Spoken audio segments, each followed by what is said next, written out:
You cannot manage what you cannot measure. That's a simple principle that we know in all areas of our life. If you want to lose weight, what do? You jump on a scale, right? You measure the weight and look for the weight loss. If you want to go in and look at how well your kids are doing in school, you look at the grades. However, we forget that in security. I often work with a lot of executives and chief information security officers, and they say, Eric, we're spending all this money, but we're not getting any return on the investment. We're struggling. Can you give us any help? And I say, what are your security metrics? And they look at me like, what do you mean? Like, well, if you don't have security metrics, then how can you go in and see the overall improvement? So to me, with security metrics, there's a lot of them, but I like to start simple. First one, what assets do you have on your network that you're not aware of? Unauthorized assets. And the reason why I like starting with that, that's one of the main reasons why organizations get compromised.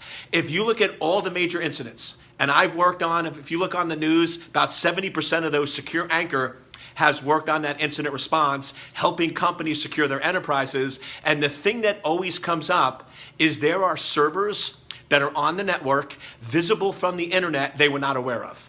I get this all the time. That server was supposed to be removed 3 months ago, but it wasn't. So if you can go in and track your assets, if you can have metrics on what assets, what systems, what servers are on your network, and if new assets get plugged in or removed, you get notified, that's a great metric because that's going directly against the threat. Another great metric, you guessed it, patching.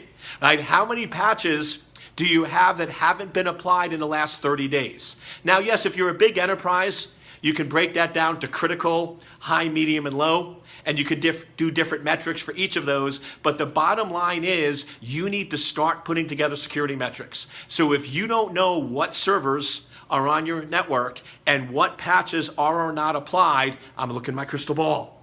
And guess what? There's a breach in your future, right? So start tracking those security metrics, start with those two, and then stay tuned to my YouTube channel, and I'll keep giving you more metrics as we go through the month and we go through the year. But start tracking those metrics today.